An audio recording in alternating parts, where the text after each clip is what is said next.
So namaste. Welcome to this roundtable on the Yoga4unity program. And I have the great privilege to have three yoga teachers who are world famous. And they have a lot in common. Although they're joining from three different continents tonight, we have Gary Kraftsow joining from the US, Sriram joining from Germany, Europe, and Saraswathi who joins from India. But you have something in common, which is that you have been learning yoga and, in the same school in what was called Madras at that time, under one of the greatest teacher of yoga, the great T.K.V. Desikachar, and he's known none less than the son of Krishnamacharya. So Krishnamacharya is known to be the father of modern yoga. And most of the schools of yoga worldwide actually can trace their roots to Krishnamacharya as a master. So the three of you have been directly learning yoga at the root in what we can call a traditional yoga school, in a traditional style of yoga. And you've been teaching for 3 or 4 decades. You've been teaching internationally. You've been teaching in the US, in Europe, and in India. So students from all kind of backgrounds. So before we enter to the topic of today's roundtable, the topic that you have chosen is who is a yogi? I would like to know is, in your experience of teaching, seeing how yoga has developed. When you started, yoga was not known as it is today. And you shared also that it was not really a profession. It was not something that you would take as a profession. And now, especially after this COVID crisis, we've seen yoga exploding all over the world. The need of yoga is recognized, it is felt. So is there something that is different, that has changed? Is there maybe something missing is in the way that yoga is perceived, is practiced, or is taught? And maybe, Gary, if you would like to share your views, your experience on this. Thank you very much, and it's an honor to be here. I was just reflecting when you began this introduction of how long ago that we started. I remember that I came to what was then Madras when I was 19 years old. That was back in 1974. And I had been a gymnast in high school, but I didn't come to yoga because of asana. I had encountered in my study of religion, I was a religious studies student, and I had encountered Patanjali and Upanishads. And the door opened for me to come to Madras and to meet Krishnamacharya and Deśikācar. And I came as a student of religion. And so my earliest initiation into yoga was in the transformational science of self-discovery, the science of self-discovery and transformation, so that we could overcome sources of suffering and awaken to our true nature and achieve our highest potential as a human being. And I remember asking Deśikācar, well, what is Adho Mukha Svanasana? What does downward dog have to do with Kaivalya? And he gave me a very interesting answer. And just I'll just say it quickly and come back to your question. He said that we use these asana and pranayama to build the energy, the prana shakti we need to do the hard work of overcoming our samskaras, of mastering our mind. And so what I saw when I came back to the West after some years of study and practice of yoga was that there was yoga was arriving in the West as an exercise system. And it was about movement and posture, and it sort of reinforced the self-important body culture. Like, how do I look and what postures can I do? And it was really vastly different from what I had learned when I was in Madras. So that's kind of what I saw over, of course, many decades. The community has matured to a certain extent, and there's a broader interest in the deeper teachings of yoga, but it's still fundamentally a kind of a system of physical culture in many people's minds. In fact, in the West, often they say, I do yoga and meditation, as if yoga is asana and meditation is some other thing not related to yoga. So for me, I think what's missing is the roots of yoga, the true intention of yoga that is uh, uh, passed on in the tradition, and the role of asana and pranayama and other practices to support the true goals of yoga as articulated by the tradition.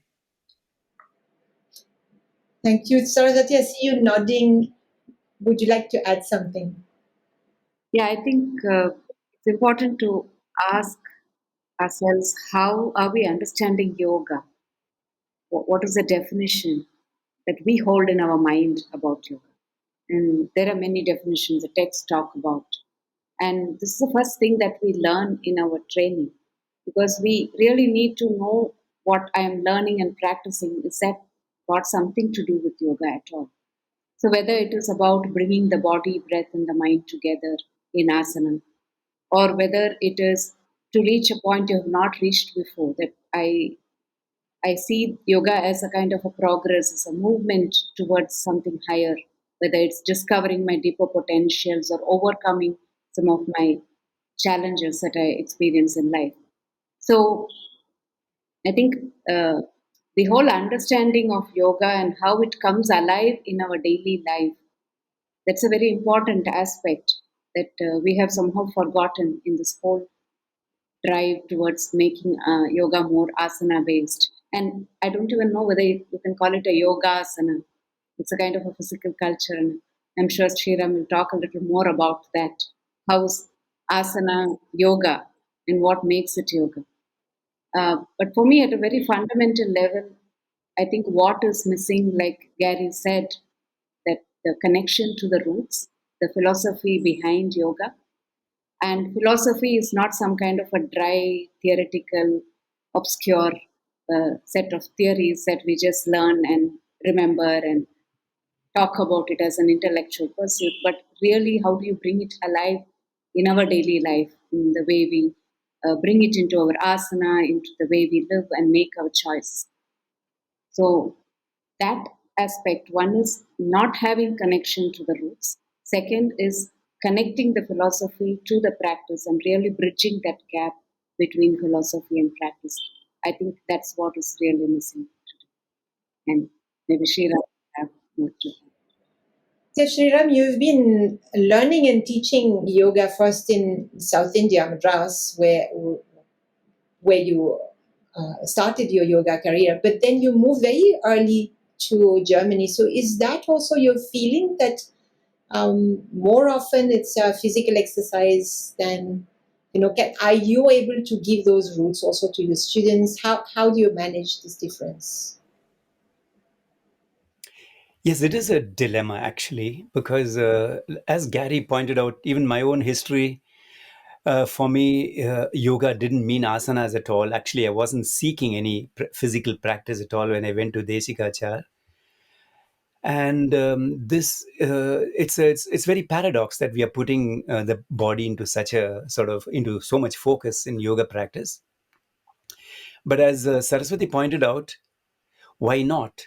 If we are having a yoga which is very much about the body, then we have to figure out why is the body so important in achieving what yoga may say, like a balance of mind, or sort of what we call chitta vritti nirodha, a very calm state of mind where the mind is very clear. So what role can the body play? This is something which we have to explore. Then it'll also make sense to call it yoga what we are doing. Otherwise, it's just another form of physical exercise. And today we have hundreds and hundreds of forms of physical exercises, sports and gymnastics. So what we are doing under the name of yoga is just another form, is in no way really better. And the thing is, just because you have a physical exercise and you add to it some other spices like healthy food and non-violence towards animals or human beings, and sort of being a little truthful and being this and that, just because you add a little spices, you do not make asana practice complete in terms of a yogic practice. Yeah? So I'm trying to figure out for myself what is this central idea of an asana practice, which may be enough for somebody who's only interested in a physical practice to take him beyond the level of physical practice, which more than beyond the point where a gymnastic form of exercises might do. So, of course, the way we have learned through Deśikācar and also based on Krishnamacharya's teachings, one thing is very, very clear. The breath is playing a very, very major role in your asana practice. Otherwise, it is not a yogasana practice. So for us, there is no way of taking the practice of breath out of the asana practice. So why? So supposing you add the sort of ingredient called breath, then it become something superior. Yes, it becomes something more, let us say, more subtle and maybe more incisive in terms of what it does with us. But even that's not enough.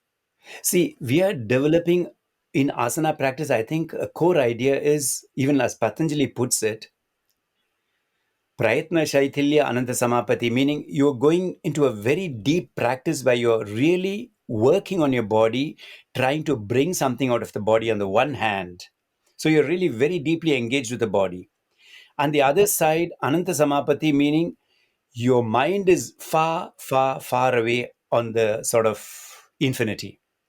So you are very much engaged in your body. You're standing very firmly on your feet, but your eyes are not fixed to my body, my posture, the floor under my ground, and my spine, and my beauty, and my uprightness, etc. Your mind is far away. It has left your body. So it's the idea of asanas and yoga is playing on finding a balance between being concerned about oneself on the one hand, or let us say not concerned, being engaged with oneself and being aware of oneself on the one hand, and on the other side, really letting go of the ego, trying to remove the idea of me and I, go far away from it. So actually, asana could be an engaging practice where we train the mind to go into such a space. And this is clearly Patanjali's rule for how to do asana practice. So I think maybe if we can bring people to think along these lines a little more, then it can be that philosophical practice which even Gary was talking about when he said he went to yoga or to Deśikācar, or even I when I went to Deśikācar. This idea of getting something where we are really only working on our minds. Okay, but you as a teacher, if you say you have to do asanas, then okay, I'll do asanas. Yeah, like we said yes to Deśikācar, to taking up asana practice in a big way. So maybe that link is missing today. So, if you want to look at what is a yoga, Gary, can you take us through the different practices that make yoga? And also, if you could, tell us what can I derive from maybe just the practice of asana, on its own, or pranayama on its own, or and then what happens if I practice them together? And in the end, what is yoga for you? It's a beautiful question. And I can remember this is an interesting meeting because it's bringing up the memory of the 1970s, and there was a few Europeans there. And I remember I was younger than most of them, and I would irritate them because I would say, well, why are you doing that asana? What's the purpose of the asana? Why are we practicing asana? Why are we practicing pranayama? And I think, what I learned, one of the things that I learned early on was beginning to chant Taittiriya Upanishad, which is a svadhyaya in this familial lineage. And I encountered the Panchamaya, the multidimensional nature of the human system. And of course, Desikachar had a Western, I call him Desikachar, it's an American mispronunciation, please forgive me, Deśikācar. He had Western science education. So he helped me understand Panchamaya also in a more pragmatic Western way so that he felt like he was speaking my language as a Westerner. So anatomy and physiology, and then emotions, psychology, and then our cognitive sort of narrative about ourselves and the world around us, and our values and priorities, and how we set a direction for our future.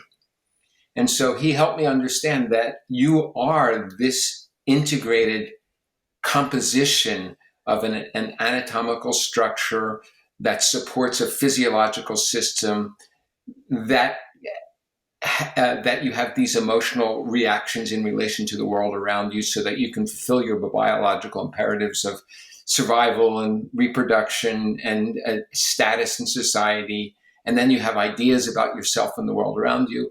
And he said all of these dimensions have tremendous potential for suffering because we're unconscious really about each of them. So most of us don't have a conscious relationship with our spine. Most of us don't have a conscious relationship with our autonomic nervous system, which regulates most of our physiological systems. Most of us are not in control of our troubling and changing emotional nature. And most of us aren't even self-conscious that we have conditioned groupthink and a narrative about ourselves and the world around us that isn't even our own. We don't even think independently.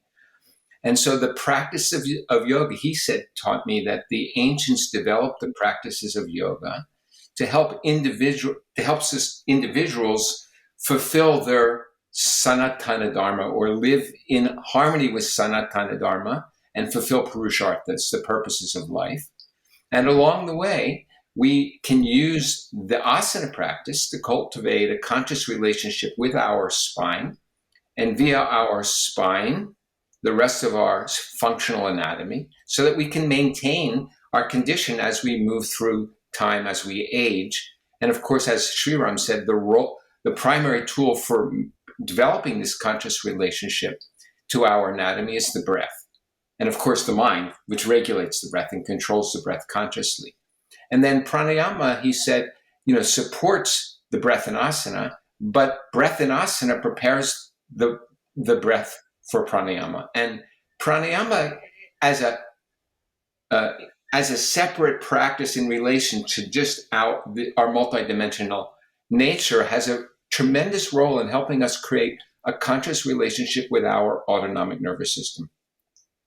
Because the autonomic nervous system the respiratory system is the unique system controlled by the autonomic nervous system that's immediately accessible to conscious control. And so through the breath, we can attune to our own sympathetic, parasympathetic dysregulation, and then learning the tools of practice, breath-centric asana, adapting breath in asana, and pranayama, we can create sympathetic, parasympathetic regulation. We can return to balance.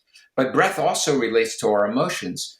And it was only later that he helped me study more about neuroanatomy and the amygdala and the hippocampus, the limbic brain, and the relationship between breathing and changing emotional states.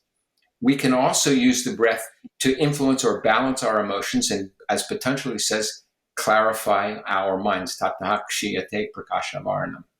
And all of that's in preparation for meditation, so that we can surface our patterns, our samskaras. I was taught that one of the main roles of yoga is to expose our samskaras to the light of our awareness so that we can root them out, so we can transform our dysfunctional samskaras. And that way we can, and one of the things Desikachar told me because I met him when I was really young, that your mind sets a direction for your future. So it's your role to clarify your mind so you can make the right choices for your life as you move forward in life. So the yoga is, the way I poetically put it all together from what I learned in Madras, is that the asana has a role for the anatomy, but it prepares the breath for pranayama. The pranayama has a role for the physiology, but asana and pranayama prepare the mind for meditation. And meditation, and Sriram mentioned one important thing, but he didn't mention Shraddha, faith, or no, Saraswathi mentioned it, something important about philosophy, but also faith. So meditation prepares the heart for prayer. And even though Desikachar had his own, as you all know, evolution around the issue of faith, that's a different discussion. I won't go into it any further. He definitely encouraged understanding the role of Shraddha in practice to guide your life. So what's important for you? What are your values and priorities? And how do you set a direction for your future so that your action is in integrity and leads you to achieving what's most important for you in life? I may have rambled along too long, but this is a kind of, for me, the scope of what I learned as what Desikachar taught me to think of as the integrated practice that uses asana, pranayama, and I didn't mention, of course, chanting. And in our lineage, chanting is hugely important. That's a different discussion. I'm happy to talk about it if you want later, but I don't want to dominate. So asana, pranayama, chanting, meditation, and then prayer. Prayer. Mm-hmm. Saraswati, what is yoga for you? Is there Today, something, yes, you want to add to this? today, yoga for me is just a quiet mind. When my mind can be really quiet, without too many tracks of thoughts running, and to be fully present in the moment. If I need to listen to you, or I need to observe a student, or I need to just be in whatever I'm doing, fully present with all of my being. And I think that's the most difficult thing. The mind and the senses are constantly pulling you away. And I realized, it has taken me all these years to realize that this is the most important thing that I need now, more than anything else. But at different points of time, I have had different definitions of yoga coming alive for me. And very different from perhaps Sriram and Gary's history of how they came into yoga. I came into yoga, I think it was an accident. I came to work in a yoga institute at the Krishnamacharya Yoga Mandiram, looking for a job after my post graduation. And I found the job as an editorial assistant for Darshanam, a journal. And Deśikācar interviewed me along with the editor Balu. And I remember the first question he asked me was, we had to cross the statue of Patanjali to come into his room. And he asked me, did you see that statue? And he asked me, do you recognize what that is? And I had such a stupid answer to give. I said, it looks like one of the Navagrahas. And he laughed and he told Balu, not bad. So that was my knowledge of yoga. Absolutely no idea what yoga was. And the first thing that they asked me to do was to take a class with a teacher. And before I was shown my desk to work, I was given a class. And I started my personal practice. And 2 years after that, I started doing my teacher training. And at the same time, I started teaching under Desikachar's guidance. So over the years, I have experienced yoga in many, many forms. And every time I would go to him, I had a lot of health issues that I had struggled with from childhood. Every time I would go to him, he would give me asana, sometimes it's pranayama, sometimes it's a lot of experimentation with diet, sometimes it's a ritual, sometimes he would just say, go and stand at the seashore, let the water wash through your feet, or go for a holiday with your husband, come back. He gave me very, very strange kind of tools or practices to deal with my problems.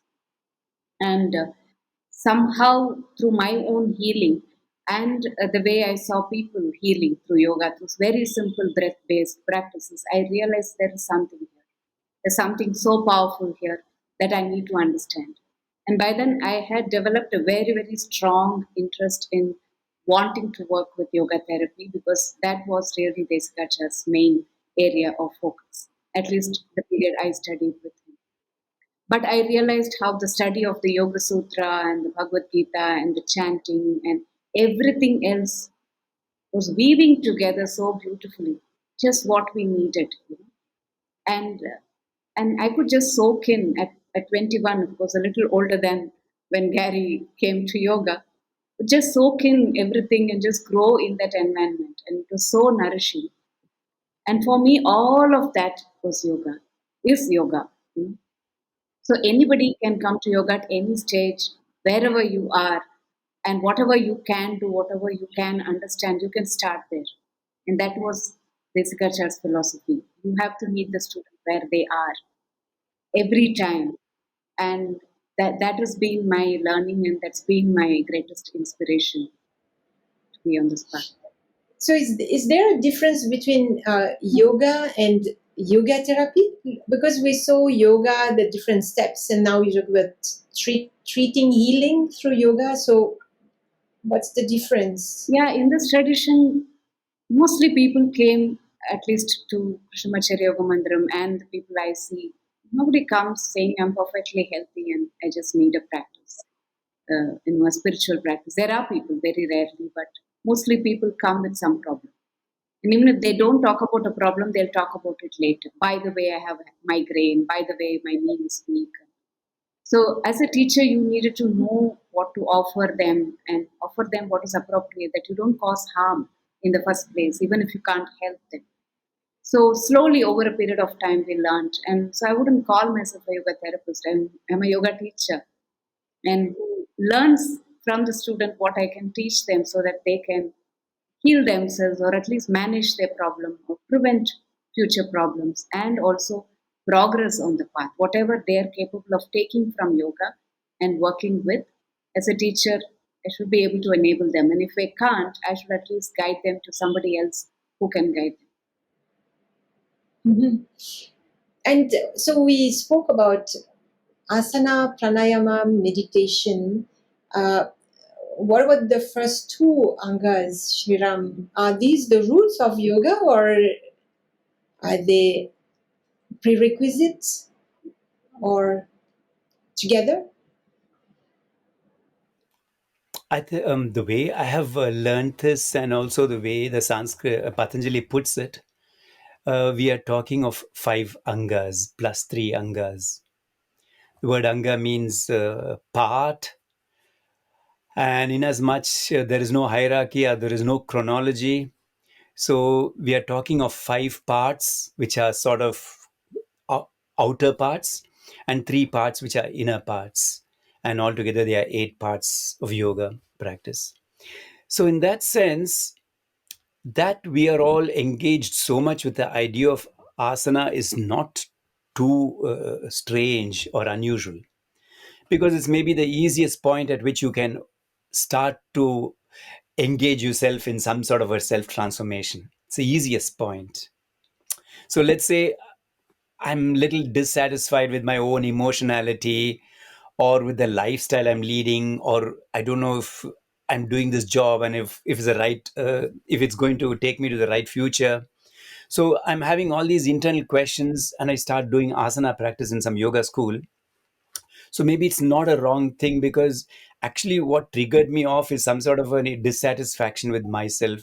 Maybe you in yoga you might call it some sort of dukkha which you want to overcome, some sort of unhappiness.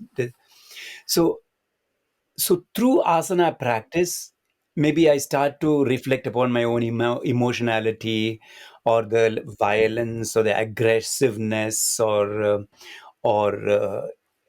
uncertainty, or whatever I might feel within me, which I'm not able to bring out, or which I'm not able to control, or whatever. So we are coming into the area of yama. Am I being too aggressive? Am I causing? Am I bluffing too much? Am I sort of being too greedy, etc.? So we are coming into the areas of niyama, maybe yama, sorry, provoked through what we call asana practice. And in the same way, we may also think, oh, actually, I'm wasting my time early morning, reading the newspaper, rushing to the office, coming back, turning on the TV. Actually, my life should have some more content, should be more meaningful. So maybe we think of some ideas like tapas and swadhyaya and ishvara pranidhana, etc., which are niyamas. Yeah. So, so actually, yamas and niyamas are not the starting point. They can very well be provoked and instigated, and by asana practice. Asana practice could lead us into them. So I would say that asana practice which helps us to explore the subjects of yama, niyama, pranayama, and pratyahara, that's a sort of good asana practice. An asana practice which provokes to think about my emotional behavior, my personal behavior, how I am towards myself and towards the other human beings around me. And an asana practice which makes me reflect about my lifestyle, about how I'm structuring my life, what sort of goal I'm driving towards, let's say, consciously or subconsciously. And also, how much control do I have over my inner energies in terms of pranayama. How much can I control my breath, control my moods. And controlling a mood is something which can be achieved to a certain extent, like even Gary said in his explanation a little before, through breath. So am I having any control over my breath at all? And am I aware of the breath as a deep source of mental transformation, etc.? And lastly, what are my senses doing? My five jnanendriyas, my five karmendriyas, where are they going? How are they getting impelled? So maybe some sort of awareness, if we develop of all these subjects through asana practice, then maybe we are doing a fairly good asana practice, or an asana practice which can really make it a holistic yoga practice. So by no means are yama and niyama any initial steps. Yeah. Mhm.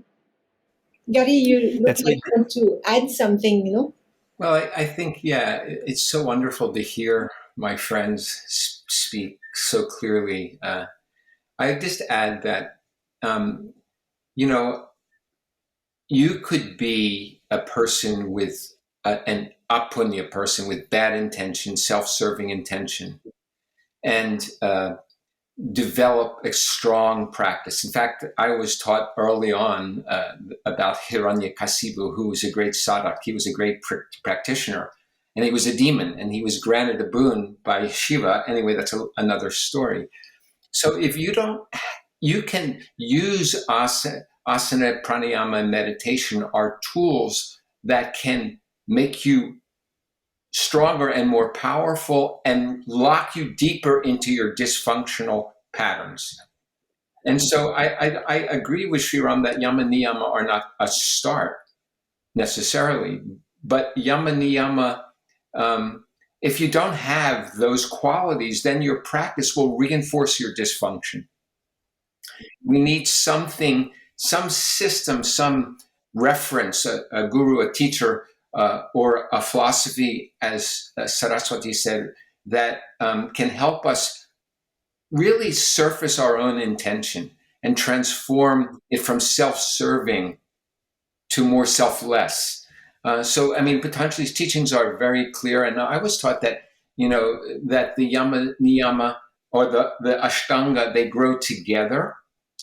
Whatever the entry, for somebody it can be asana, for somebody it can be chanting, for somebody it can be meditation or pranayama or study of a sacred text. There are many doorways in, but once you enter, then we're integrated beings, and this whole science of yoga is for us. So I think that yama and niyama are very important, but agree that that may or may not be the doorway for it. It's going to vary for different people. And I think what Saraswati said was so beautiful that I learned also from our teacher is you meet people where they are, and you may start with asana for one person, going for a walk for another, going for a walk, holding hands with your partner.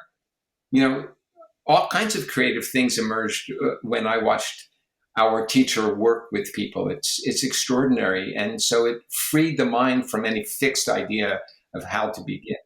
And that brought back to me the insight of the ability to be, as Saraswati said, quiet mind, and I would say fully still and present when you're as a teacher, so you can really listen and understand who's in front of you and find solutions that will help them.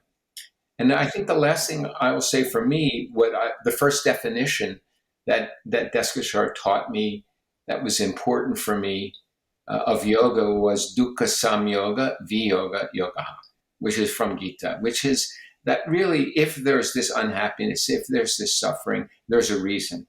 And yoga is a path to becoming free of that suffering by rooting out that reason. So whatever way, but I just end again with this comment about Hiranyakasipu. There are a lot of people that have practiced yoga for a very long time, and it's reinforced their samskaras of suffering. It actually reinforces the kleshas.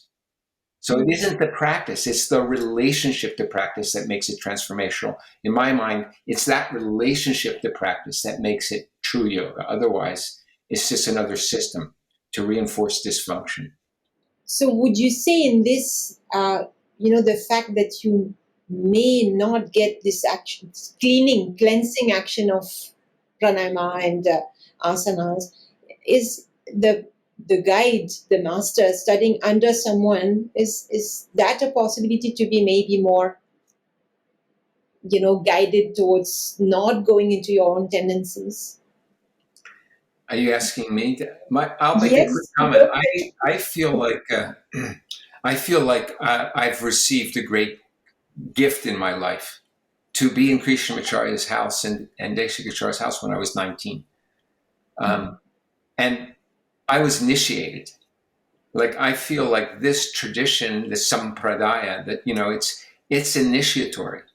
I do think that there are unusual, great individuals who can be self-initiating, but the lineages, the ancients have the tradition says that this teaching is aparusheya. It's really not made up by some clever minds. It was received or almost revealed teachings. I know Patanjali is not part of Shruti. I don't want to get into that discussion, but it's a revelatory science, and it's passed on generationally. We have creative geniuses in the world today that have changed our history. Even, this technology we're using, think of names like Steve Jobs and Bill Gates and Elon Musk. There are creative geniuses, but the yoga science, and so individuals in yoga can awaken. But I think that if you have the good fortune of finding a teacher that can initiate you and help guide you, it's a blessing. I won't say it's the only way, but it certainly was what happened for me. Mm-hmm. Good. I think that's a good,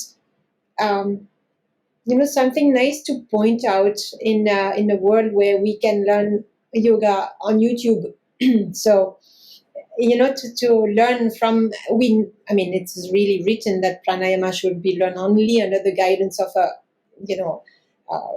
master. But asanas now you can find anywhere to learn it. So you also started to talk about the qualities of a yoga teacher, and that is something I would like to ask to Saraswati, because you also spoke about that. So what are the qualities of a yoga teacher? Who is a yoga teacher?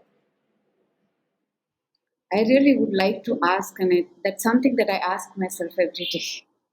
Because I also teach yoga and I call myself a yoga teacher. So I want to ask, who's this yoga teacher and what makes you a yoga teacher?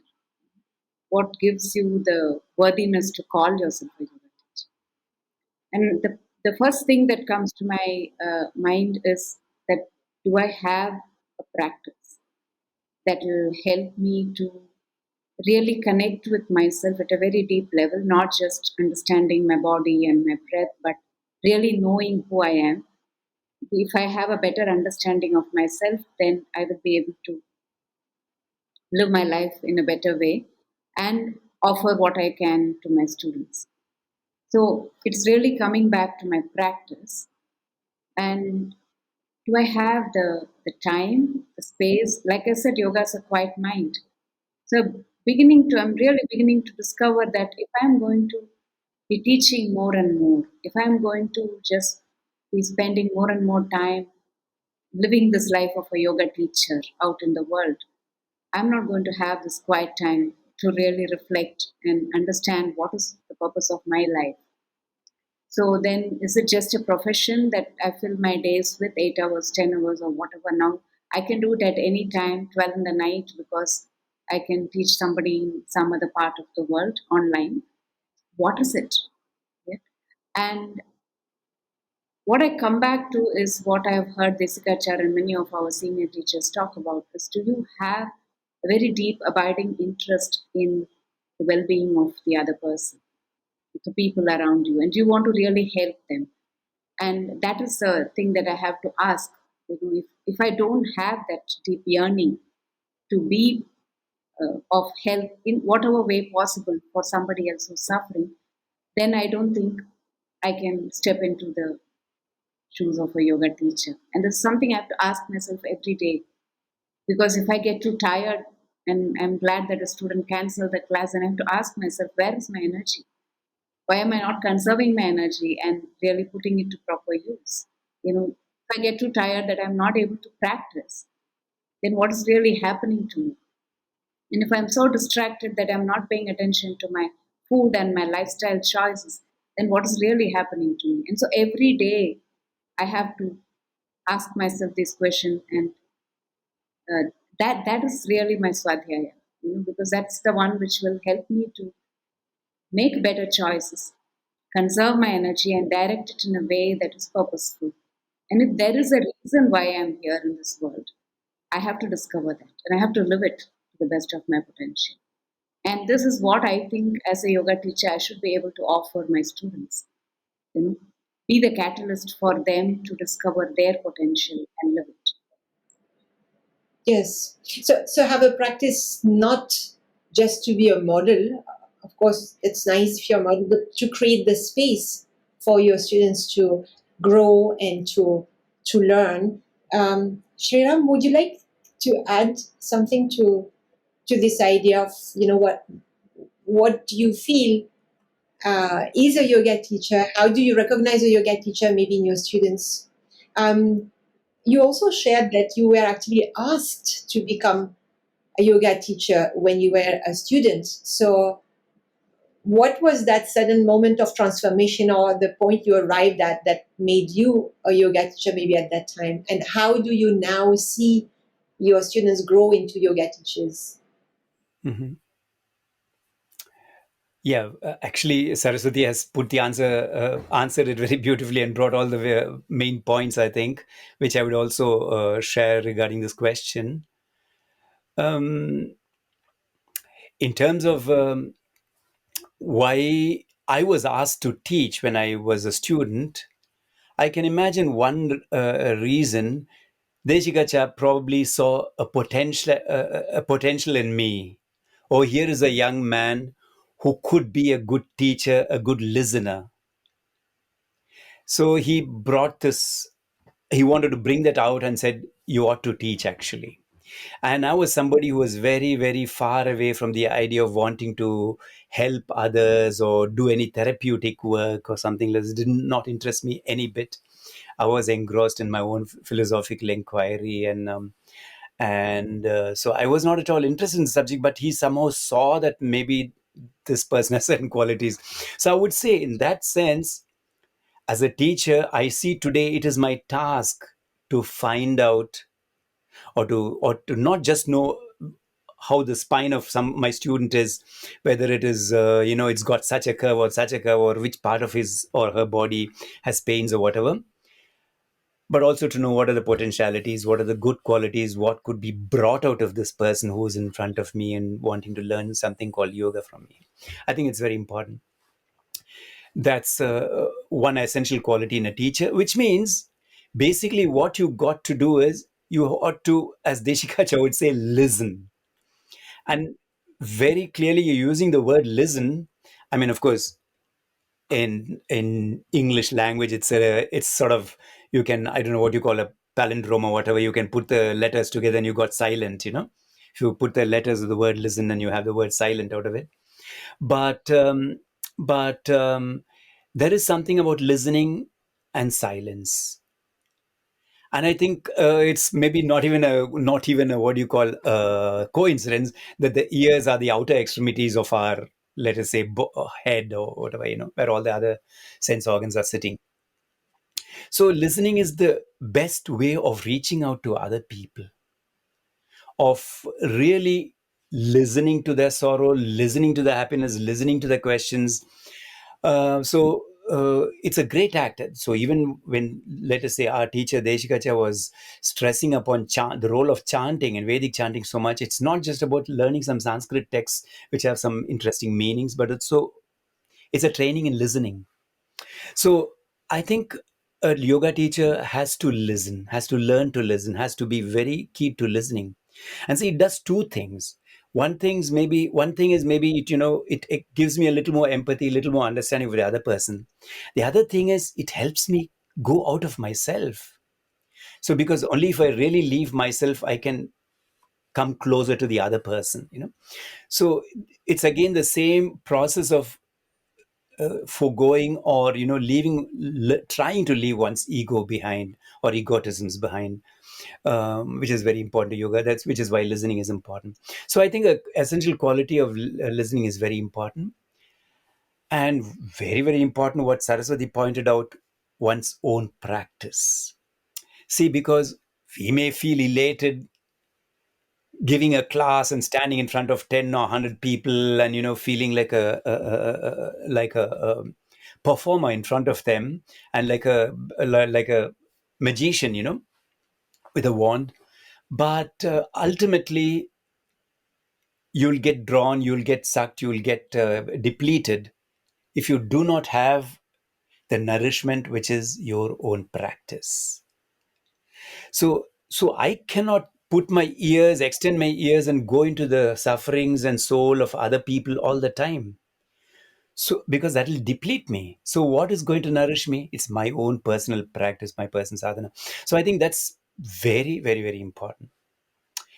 And the third thing which I'm struggling with after 40 years of yoga, still very much struggling.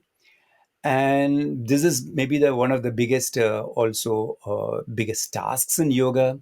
It's all about being clear in one's mind. Clarity of mind is what is called chittavritti nirodha. Tada drashtu swarupi avasthanam vritti sarupyam itaratra, which is what Patanjali says. If the mind is clear, you're not shrouded by what you're seeing, but you're observant. So this is a very, very basic quality of what we call yoga. One is observant, one is not influenced. So to not go into black and white thinking, to stay neutral is a very big task.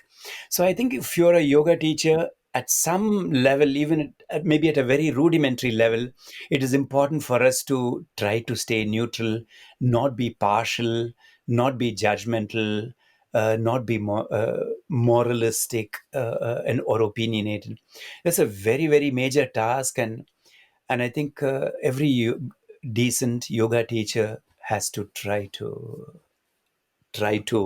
imbibe a little bit of this quality. I'm struggling. I know it is very, very difficult. I'm not saying that I have learned it, but one has to stay at learning. Very beautiful. Yes, you're like Saraswati was also saying, every day I'm asking myself, am I Yeah, a yoga? exactly. Yes. Exactly. So I was just thinking, what's the place? Is there a place also for humility in this? Gary, you would like to? I mean, it is it's so beautiful to hear what Saraswati and Sriram just said, and listening, and then neutrality, or recognizing how our own conditioning influences our perception, and do the deep work of preparing. I mean, I was taught that, and Patanjali teaches. In fact, I always tell my students that the samadhi pada precedes the sadhana pada. It's just like the yama niyama precedes asana and pranayama. It means that the purpose of sadhana is to prepare the mind for the higher states of samadhi, so that we can reach that state of nirodha, so that we can reach that state of neutrality, so we can see things as they are. And that's an ongoing work, like Saraswati said. That's this ongoing svadhyaya of our path. And I think that we haven't said a lot about Ishvara Pranidhana, but that kind of creates the context in which we realize it's not all about us. It's not about me. Krishnamacharya said the role of a teacher. He said, remember, it's not about you. It's not about the teacher. It's about the student. Teaching is, paradoxically, I don't know if you guys have thought about this. He used to say the teacher should never leave their throne. But it's not about the teacher, it's about the student. So maybe not leaving the throne means you remember that as a yoga person, you have to come to that neutral, clear mind and listen, so you can be present with your students. And then it's all about them. It's to serve them. It's not to serve you. And that makes it difficult to be in a career. I mean, you asked about humility. I'll tell you what has happened in my own evolution as a teacher now. Most of my work with individuals is on, we could call it antaranga sadhana, in inner dimensions of practice. And these days, I only see one person for 2 weeks. With Saraswati, am I too busy? Can I do it? Because that means that one person, I don't see them every day, but I see them for a couple of hours every couple of days. And then between, I'm meditating on them, doing the inner work so I can help surface a practice that will help them. And one person in 2 weeks. I remember when I was young, I would see 6 people a day, 5 days in a row. And, just as I mature, I realize, speak about humility, I have a limited capacity. And if I want to do justice to the depth of this work and my swadharma in sharing it, I have to create the space I need where I can't be distracted by a million people and a lot of other activities, and I can just go deep. So I think that, this idea of Ishvara Pranidhana that can support really a healthy sort of, I don't know, I used to call it a solvent to dissolve self-importance. Because I think, aham mama, one of the things Krishnamacharya said, aham mama is the source of suffering. And by the way, one of the things he told me personally, Krishnamacharya, was that viveka kyati and ishvara kyati, same, and purusha kyati. That is, when you really see, you see ishvara, you see purusha, and to get there, you have to empty yourself of your own self-importance. And that's the deep work for me of, I understand and I agree with what Sriram said about the neutral mind. And I think for me, a big piece that I would add is that emptying ourselves of our own self-importance. Mm-hmm. Yes. So, I'm going to ask the three of you the same question. Has your practice changed over the years? And of course, it has evolved. I agree with that. But in the sense that, do you still practice asanas? Do you practice asanas differently? Do you do more meditation, more pranayama? How over 30, 40 years of asana practice, is there a cycle or component that refines? How does it evolve? Maybe, Gary, would you like to continue? And Sure. Yeah, that's right. It's been, we were talking earlier, 48 years ago that I met my teacher. So it's a long journey. And like I said, even before I met him, I was a gymnast. So yeah, I think that the two things that become more important than anything else in my practice are mantra japa and pranayama. Pranayama regulated, or not counting metronome like we learned in the 1970s, but mantra guided pranayama, inner meditation. That understanding how, I'm going to say this cautiously, understanding the science of Devata yoga, and creating an inner, the Hridaya Guha, meditation in the cave of the heart. I don't know if you guys understand that needs a bigger discussion, of course. But for me, it's inner practice. I use asana. I'm doing pretty good for guys my age. I use asana every day for the areas in my structure that I need. And I mean, in a simple way for every human being, if you do nothing else with asana practice, then strengthen your low back and release tension in your neck and shoulders, it's going to serve you. And then the pranayama, when I use pranayama, if I feel stressed, which there's so much stress in the world today, I use pranayama to create that sympathetic, parasympathetic balance. But really, I use asana and pranayama to go deeper into mantra. And mantra support and meditation, to me, ultimately culminates in mantra, which for me is prayer. And I'll say one last thing. When I was 20 or 21, Desikachar told me that the real purpose of yoga is preparation for the moment of death. And he told me, that's when he told me the story of Hiranyakasipu, the demon, who on his last breath called his son's name, who was Narayana. And when Yama came to take him to hell, Narayana appears and said no. In his last breath, he called my name and took him to heaven. So, for me, and it's not just my age, I work with a lot of students to help them resolve karma and prepare for end of life. And I don't mean a morbid, it's not yoga hospice, that's a different thing.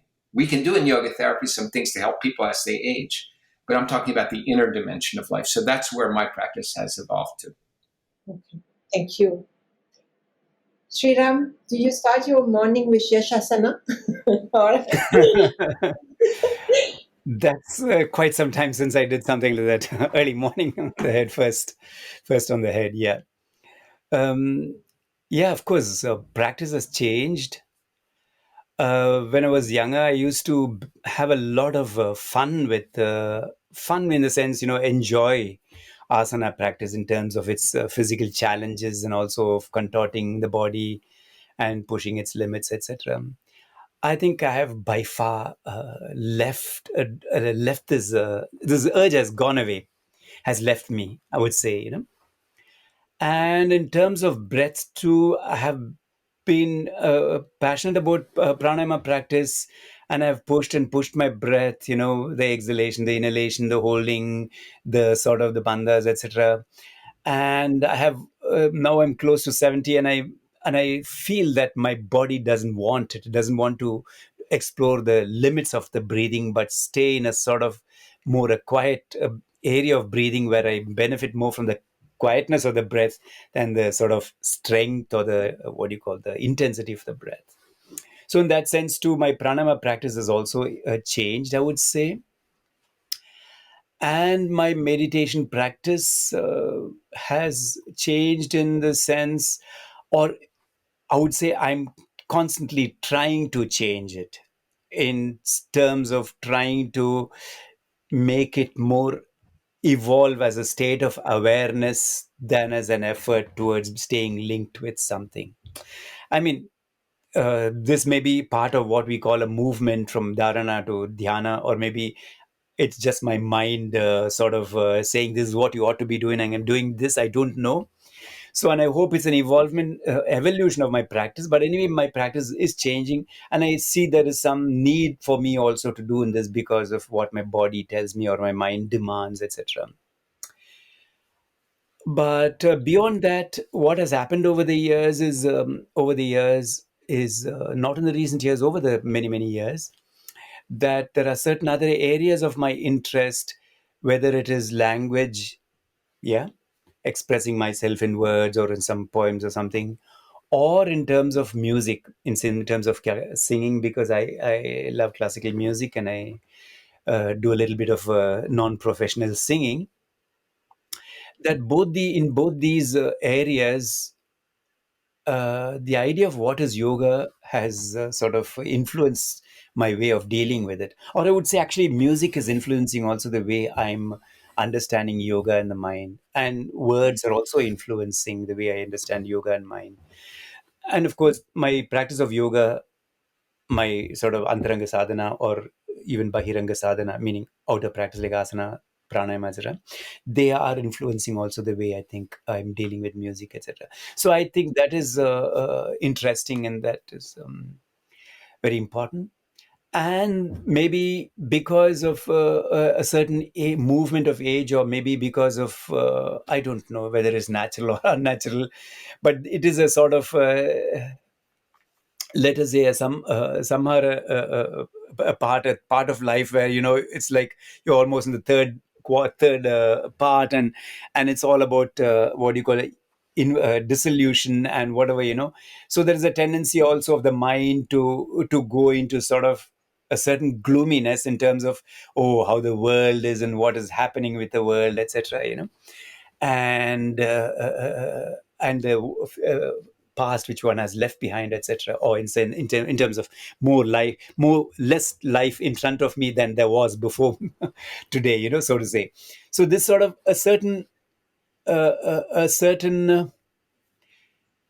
dystopic tendency of the mind, I think it's very important to challenge it. I don't know if it is natural or if it is something, it's something personal that I feel is there. But I think it's very important to go against it, not as some sort of a, what do you call, a gallant knight or something who's doing a sort of social activism.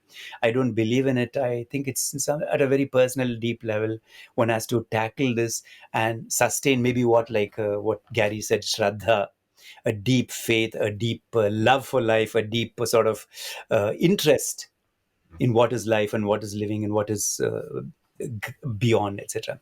So to sustain that is not very, very easy. It's not natural if we are not constantly driven by, oh, I have to express myself and my views and my ideas and I have to bring out my thoughts in a book. So if this sort of a what do you call, desire goes, it also snatches away some of what we may call an energy, which is making us alive and kicking and wanting to do this and wanting to do that. So I think in that sense, yoga for me is also about retaining and sustaining this light. Yeah. Mhm. Yeah, I have heard that when you were singing with Desikachar, in those years, the entire campus would stop and listen because it was so beautiful. So I hope I see. when Oh, they yeah, are. that was Vedic chanting. Yeah. So thank you for giving us a little peep into what you're doing right now. I have seen Saraswati preparing herself with some practice. So can you share also how has your practice evolved, Saraswati? I think for a large part of my early years, much of my practice was therapeutic, and it was the kind of practice that I needed at that point of time, which included asana, pranayama, chanting, and a big part of it was diet and the changes that Desikachar would make with my diet. So I understood, and of course, I'm working with my Ayurveda doctor as well. I understood the diet is a very, very important part of practice because I have to really tune into my system and understand what is the right kind of food I have to eat, how much, all that. And my state of mind is the one which helps me to really go back and work with my practice. Do I have a positive disposition of the mind? Is it fairly quiet, calm? Am I able to be happy when people are happy? Am I getting so frustrated or easily provoked? I have to really examine that. And I've found that the right practice of asana, pranayama, chanting put together really changes and shifts the state of mind. And for me, that is really the litmus test and who am I in this world and how I engage, particularly with my family more than anybody else. Because out in the world, I can have my mask on, and that's very different. So it has evolved, and I should really say I'm very grateful for my teachers, of course, Desikachar, and many of my teachers like Sriram and Lakshmi and Raghu and Jyotsna. That we can go back and discuss our practice. And sometimes it may be just one statement that they make and say, okay, look at this way. Or Lakshmi, one of my teachers, she would say, this is what Tirumular says in Tirumandiram. Maybe you can experiment with this as a practice, and I'm also doing it. We'll do it together and discuss about it. And for me, that's so beautiful because I can go back and deepen my practice, and I have something to nourish my practice. And it's more than what I do, but what is the quality I bring into the practice? What is the bhavana I bring into the practice? The attitude that I hold, and the connection that I make through my practice, and how it helps me to go into a much deeper, quieter space. Like Sriram said, for me, meditation is not just so much doing such certain time or certain number of japa or whatever, but how my mind becomes quiet, that I can then have better clarity and lightness in the way I live my life. So it's a struggle, and it's also very exciting because this is the best part of the day, that you wake up and discover who you are that day and what you have to do. It's not the practice changes drastically every day, but every day you have to rediscover yourself. So, having looked into, and thank you for sharing, it's something I've often wanted to ask my teachers, what do you do every day? Because I can't imagine what is their daily routine like. So, thank you for sharing this, the three of you. And so, I come to the question of today's roundtable after having, kind of placed, all this scenery around what is yoga and what is a yoga teacher, what are the qualities. And so, who is a yogi? What do we call a yogi? Who would like to answer? Try to give some answer here first.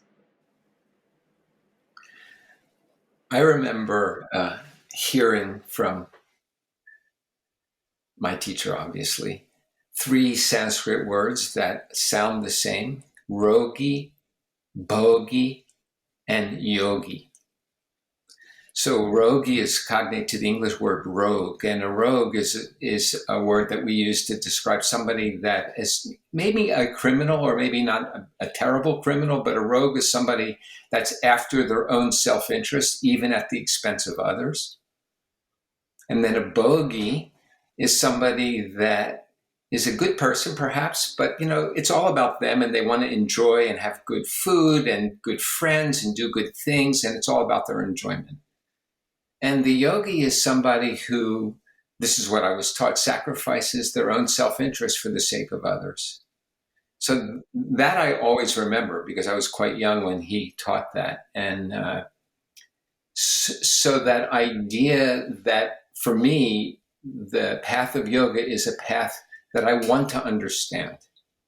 I want to understand who I am and what's going on in this world, and what's my svadharma in this life, and what can I do to empty myself of my own self-importance so that I can be more present to help and serve others, and to continue this ongoing journey of self-understanding that leads to what Krishnamacharya said in that response to me about Viveka and Ishvara. So I can understand Purusha Kyati, so that I can understand who I truly am. But I think that first definition about reducing self-importance, again, connected to Ishvara Pranidhana, is how I understand what a yogi is. Very beautiful. Saraswati, Sriram, we would like to give your own. Going by the teachings of Patanjali, which I've learned from Deśikācar, the definition of yogi is somebody who's beyond, whose actions are neither black nor white, in sense they are not neither running away from dukkha nor are they running towards sukha. That means a person whose actions are not guided by the results of what that action is going to give this person. So in that sense, a definition of who a yogi is very clear. But but this comes in the last chapter of Patanjali's Yoga Sutra, almost like some sort of, this is what you become when you have mastered all the angas, etc. So I try to put for myself this question: who do you want to be, or which type of people do you think are real yogis in today's world? And there, even going by yoga, Sankhya, and all this, I think in a yogi is somebody who's got a deep, deep, deep respect and adoration of what we call Prakriti.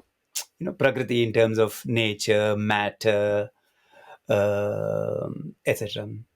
So I think this very, very deep respect and reverence and maybe also love for what we call Prakriti is what makes the Purusha stand apart, in terms of this philosophy of Purusha Prakriti thought. So in that sense, I think in today's world, even in terms of what is happening in human society and what we call as a society in which the humans are dominating the nature and deciding what is happening with the nature, with little or no concern about what is happening to the world of animals, plants, etc., matter, etc. So I think this would really reverberate with today's times if you would understand a yogi as somebody who's got this extremely deep reverence and love for nature. And I wish I could imbibe a little bit of that into my own personal living, thinking, doing, etc. Yeah. Very nice. Thank That's you. beautiful, Sriram. By the way, I just have to say it. That thought of love of Prakriti is beautifully said. Thank you for that. Yes. Yeah. Saraswati, in your own words. I only know that the word yogi is being used very loosely in the world today. And just being a yoga teacher or a practitioner or somebody who has been in this path for many, many years cannot be called a yogi. So there are certain qualities and maybe the action, because even in the fourth chapter, it's talking about the action of the yogi and not just how he looks and what he says. I think that's all I know. I know that what is not a yogi. It's just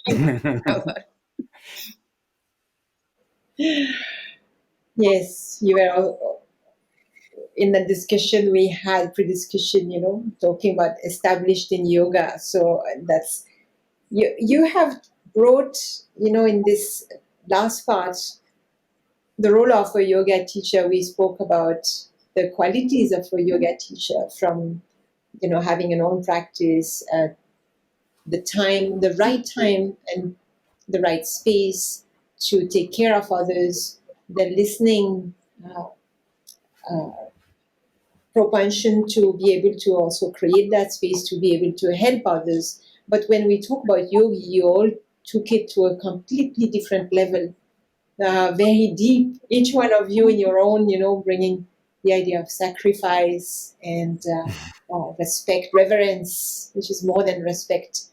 So that definitely took us, I think, listener, to the depths of um, what is a yogi, but I would say the spectrum of what yoga is in the end, starting from, the beginning of this discussion with the asanas and, the physical practice, showing us the beauty of the physical practice, the link, how it is a fluid practice and a continuum.